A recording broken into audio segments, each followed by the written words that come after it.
Hey everybody, this is Perch. Viewer question, sort of a viewer question. This one, a retailer friend of mine's opening up a shop, and they've been out of comics for about 10 years, and they're going to open up another shop, which is exciting in California. And the question is, do you think I should carry manga? And it's an interesting question because if you look at the comments here and you read a lot of Twitter, you would assume that yeah, you should carry manga. Manga's selling amazing and gangbusters, and if you weren't selling it, you'd be crazy because that's what everybody's buying right now. But for a local comic shop, I don't think it's that easy of a question. Um, there's a bunch of things that go into that. There is no yes or no answer. The biggest thing you need to do is, do you have a good handle on your clientele? There are local comic shops that have put up manga, invested quite a bit, and they cannot get customers to come in and get it. It's not that there isn't interest in manga, there clearly is. It's selling very, very well, but it's selling very well in very specific areas, and right now it's selling to a specific audience. Historically, and what I'm about to say is a huge, like, take it with a grain of salt. Um, Long-term comic readers, people who've been reading floppies for decades, are reluctant to go to manga. Now, several have taken that step. Absolutely, you probably know somebody you could say, that's me. All my friends have got a book. That's fine. But generally speaking, that group has a real hard time with it. That group's going to come up with the eyes are too big. It's not colored. I don't like this size format. Why do I have to read right to left? There's lots of reasons why they don't like it, which makes sense, by the way. Every human is a creature of habit. We get things that we know we like, and we try and stick with it. It's one of the reasons why, the fact that the big two, can't seem to put out, even a couple books that appeal to that long-term collector on an ongoing basis. That's nuts. You've got a built-in audience. I mean, anyway, crazy to me.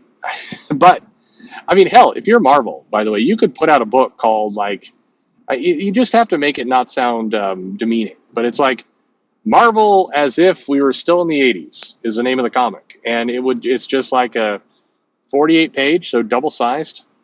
And it's stories and characters right from that time period, written in the same way. You can go get the same creators. Hell, many of the creators are still around, would still like work, and would take a pay cut if you would give them cash. But anyway, that would sell great with a specific audience, with people who are long term comic collectors. You probably would get new comic fans buying that stuff too, don't get me wrong. But there's a built in audience that would put up 50, 60,000 at least to buy something like that. So you might as well service it. Like, I don't know. I think you're crazy not to. Regardless, the question is about manga.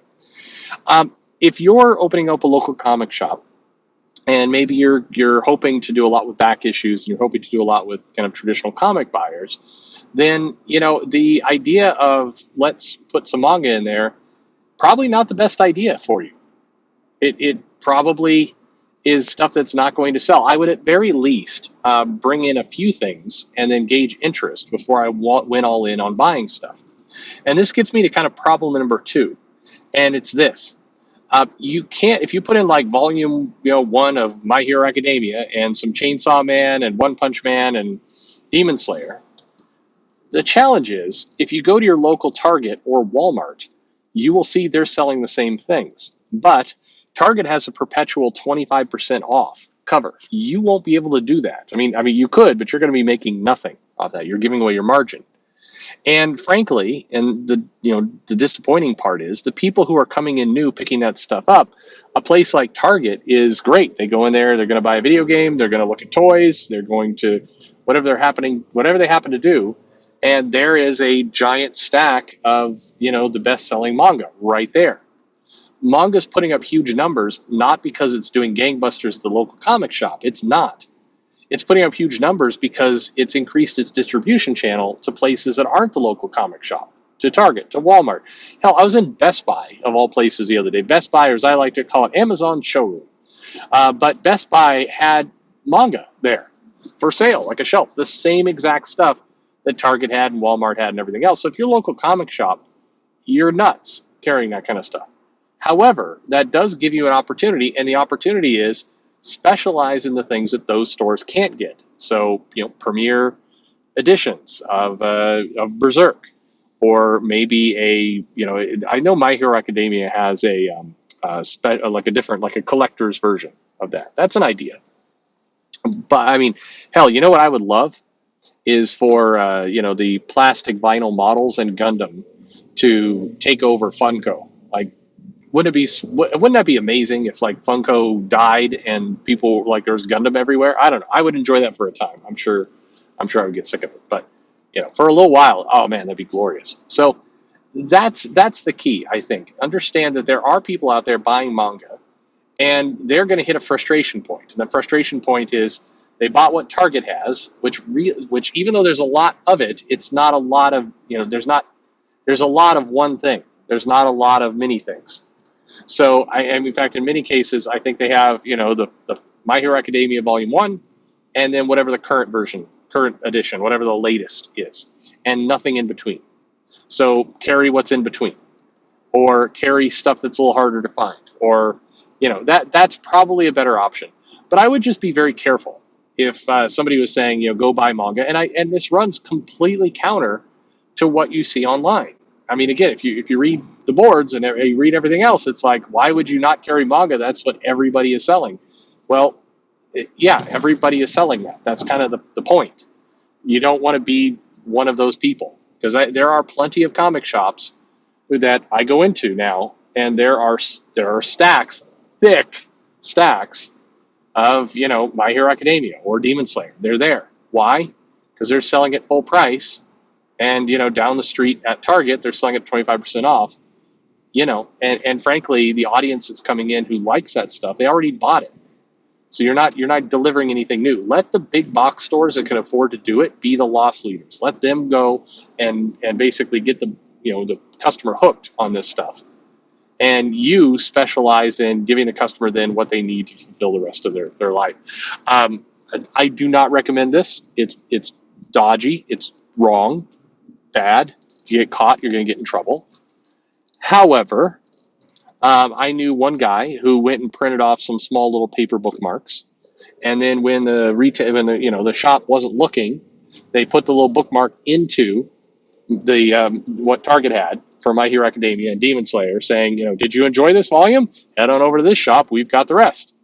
And again, if you get caught doing that, and I think if all it takes is for somebody who works the shop to, for working like a Target worker, to pick up one of these books, see the thing. I mean, you've left who you are on the bookmark, so they know exactly where to go. You'll get in trouble. I think that breaks some local laws in some cases. But that's what he was doing, and he said it was wildly successful and everything else. I don't know. In some cases, you can go strike a deal with some of these stores because they know they're not going to carry the other stuff, and so they could, you might be able to, give at least some recommendations, give your card. The book area in, say, Target and Walmart are right next to electronics, and it's pretty common that people, go looking there, don't find what they need, go to like the person working the electronics desk and say, do you have any more? Is there stuff in the back? And if you've made a good relationship with those people, then they will pull out their card and hand it to you and go, well, not me, but here's here's somebody else. So that's an option. I mean, you could give it a try. It's Anyway, that's what you got. That's my recommendation to you. That's what's probably going to do the best for you. I hate to see people go all in because they're reading something on Twitter and then realize that now they're suddenly competing with Walmart. That's a terrible. If you're a local shop owner, it's a terrible place to be. But anyway, that answers that question. I thought it was an interesting enough topic to bring up here and chat with all of you about. It just goes to show, like, even if something's popular, you still got to have the right angle. You still have to have the right hook. If you're an LCS, you've got to, you do have to know your clientele. You have to know what they're after, what they want, and do some basic kind of, business research on the people who are giving you money. This is true for everyone, by the way. If you're a comic creator, you're a publisher, you're a retailer, like, sink some time into figuring out who's giving you money. Who are those people? Why are they giving you money? What are they thinking? What do they want? That's that's a good idea. I would recommend it. It's why I don't know. I laugh because I get so much pushback on some of this stuff, and it's like and then every now and then there's some jackass in the comments like, in other news, Perch says water is wet. Well, yeah, the water is wet. Yes, I don't think I should have to tell people the water is wet, but sure enough, there's some dumb asshole out there who's like, man, this liquid thing is dry. I swear it's dry. That's what I read on Twitter. It's dry. It's like, thanks for listening.